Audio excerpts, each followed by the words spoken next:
What's up guys, it's Will here back again. And today we're here to talk about InArt collectibles, their figures, and their business practices. Do they make great figures? Are their business practices detestable? Are they a viable alternative to Hot Toys? Well, we're going to talk about all that today because these are very important questions. But before we get into that, make sure to click the like button, click the subscribe button, and click the notification bell down below so you're notified when content goes live on this channel. That said, let's put InArt collectibles under the microscope and determine whether you should purchase their figures or not.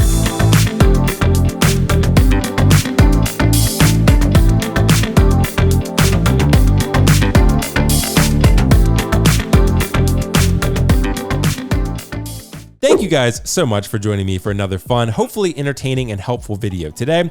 We got to talk about InArt collectibles because ever since they have stormed onto the 1/6 collecting scene in 2022 with the announcement of their Heath Ledger Joker from The Dark Knight 2-pack, things have been very dicey in the 1/6 scale community. We've seen a lot of innovations from Hot Toys. We've seen a trend towards more premium figures and higher price figures. So where does that leave us today, about to head into 2025? Unfortunately, I don't have access to data to definitively say one way or another whether Hot Toys collecting is growing in popularity as a hobby, but I do feel like I'm starting to sense a trend upwards. And as more people join the hobby, they want to learn the differences between InArt collectibles and Hot Toys collectibles, two of the top high-end premium figure manufacturers in the 1/6 scale game today that are really the primary options for most collectors. InArt collectibles is not necessarily a brand new figure company. They're attached to Queen Studios collectibles, who have been making high-end statues and busts for many years now very successfully.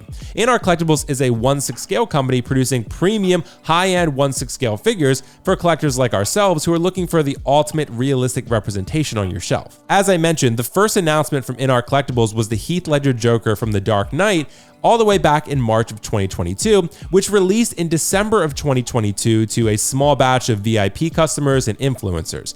More on that later. InArt has released 8 1/6 scale figure characters thus far: Joker, Pennywise, Gandalf, Harry Potter, Aragorn, Superman, Batman, and Bruce Wayne. InArt collectibles' primary marketing strategy is to create the most lifelike, ultra-realistic figure they can and sell it to collectors who are willing to pay a premium price for it. So you're talking about wool-rooted hair, eyes that are movable on the figure, you have die-cast weapons a lot of times, and real leather materials for the characters that call for it. So a lot of these figures just look as realistic as possible, and collectors like ourselves are willing to pay those prices because of just how good they look. So what I want to do today is to separate the advantages of buying InArt collectibles figures from the disadvantages and talk about whether they're a viable alternative to Hot Toys figures and which are better, and who InArt collectibles figures are primarily made for. What is their primary audience, in other words? I think the biggest strength of InArt collectibles figures is their ultra realistic head sculpts and of course the craftsmanship of the tailored outfits. They got a lot of very intricate details and some really high quality paint applications. The bodies ultimately feel higher quality than most Hot Toys figures in my opinion, more on that later.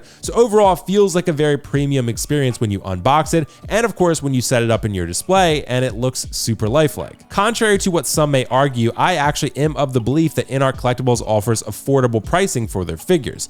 For most rooted hair figures, if you're trying to buy a custom version, it's going to cost you 3 to 4 times as much most likely as an InArt collectibles figure would cost you. A lot of Hot Toys collectibles figures cost less than InArt figures, but typically they don't have rooted hair unless they're part of the artisan line. So in other words, if you're looking for a premium quality figure, InArt collectibles is offering you one in a licensed capacity that's pretty affordable, albeit still expensive compared to what you would otherwise pay if you tried to commission that figure. I think one of the other strengths of InArt collectibles and one of the advantages of buying their figures is that they're making characters in a premium quality, a premium format that are desperately in need of it. So for example, the Lord of the Rings figures like Gandalf and Aragorn, and eventually Legolas will be released. These are characters that a lot of collectors have been dying for in a premium quality, where other companies have not quite delivered to the standards of most 1/6 collectors, to the standards that Hot Toys have set. And I think that's really quite a big void that they're filling in a lot of collectors' collection rooms. Now let's talk about the disadvantages. There are some disadvantages in purchasing InArt collectibles figures. One of them is limited availability.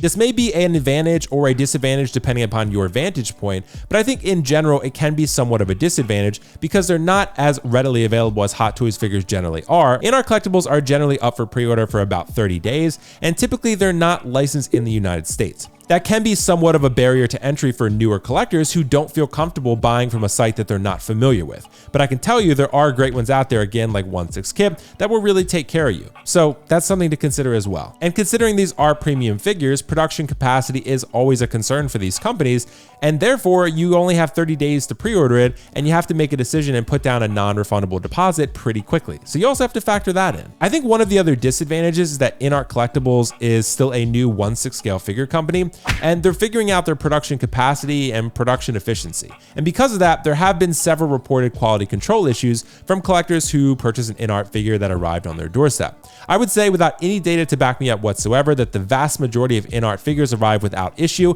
or very mild issues at worst case, but I think there are several collectors who have reported significant issues in terms of quality control, and that can be somewhat concerning. I think one of the other disadvantages of buying InArt figures is that InArt is very slow to build out figure lines. Their production capacity is very slow, in other words. Due to the premium nature of these figures and the fact that InArt is still a relatively new 1/6 scale company figuring out their production capacity, due to that, these figures take quite a while to produce and get to your door. And you got to fill that collection space with something. So that's why a lot of collectors will fill their collections with primarily Hot Toys figures, because InArt is just very slow. I think one of the other disadvantages of buying InArt figures is the batch system.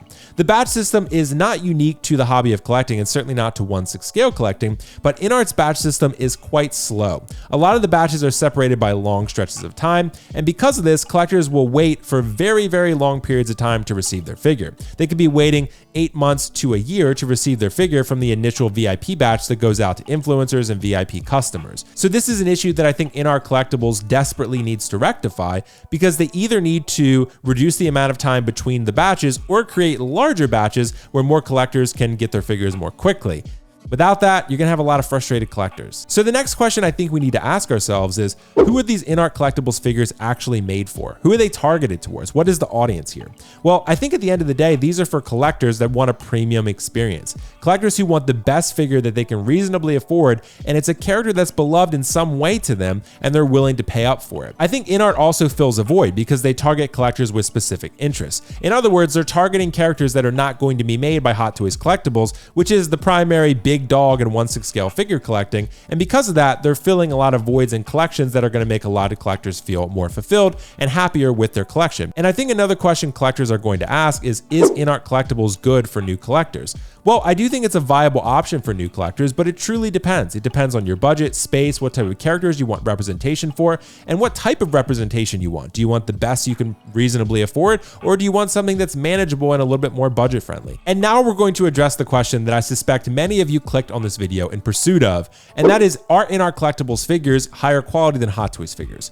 I would say in general, yes, but it truly depends on the figure and the character. Hot Toys Artisan line have yet to release a large volume of their figures. As of me recording this video, we've only released the Batman Imposter Joker and the Heath Ledger Joker, which I still don't have in my hands yet. So it's hard to truly compare premium line to premium line, but I'd say in general, most Hot Toys figures are not designed to be as premium as InArt Collectibles figures that often have rooted hair and real leather and such things as that. So in general, I would say they are, but I think there are many Hot Toys figures that don't even fall under the Artisan Premium line that I think are InArt quality, if not better. For example, the Hot Toys Bane that was just released not long ago, that figure is one of the most lifelike figures that I've ever seen in my entire life. There are plenty of other Hot Toys figures as well that I have in my collection that I feel are on InArt's level, but in general, InArt is marketed as a higher tier, and the level of care and effort and detail and individualism they put into each figure, I think is a little bit more higher end, and that's kind of the goal. They charge you more, and they put more work in terms of the wool rooting and stuff like that.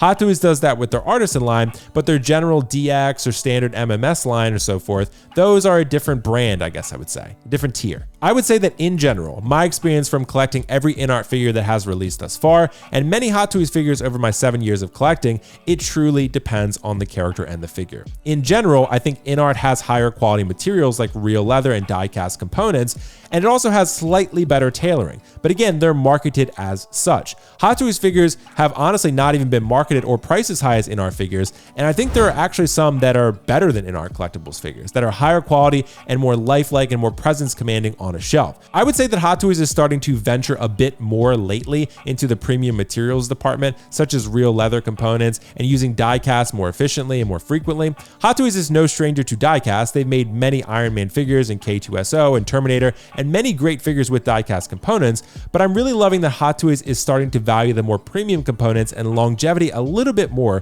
since InArt has come into the fold and started becoming a main competitor. But at the end of the day, the good news is that you don't have to choose. Collectibles. Hot Toys Collectibles offers great figures, great representation of characters, and InArt Collectibles does exactly the same, just in a different tier and style. And you don't have to choose one or the other. Of course, your budget can only stretch so far, but beyond that, you can have both. You can have an amazing collection that is mixed and matched. I do have recommendations for InArt Collectibles in terms of how they can improve their figure buying experience for collectors, but I think I'm probably going to save that for a separate video if you guys want to see that. If you would like to see a video such as that, make sure to let me know in the comments below. And of course, if you like this video, make sure to click the like button, subscribe to the channel, and click the notification bell down below so you don't miss cool stuff when it goes live here. Let me know your InArt Collectibles buying experience, your Hot Toys collectible buying experience, which you prefer, and what are the reasons. Let me know how your collection is looking in general. I'm always interested to hear about other people's collections and what they're doing with it, because a lot of times it provides me inspiration, and I love that because my collection is always evolving and changing to be the best representation of me that I can create, that I'm proud of. With that said, guys, thank you so much for watching. I appreciate your support as always. I will catch you in the next video. Peace out. See you later. Bye.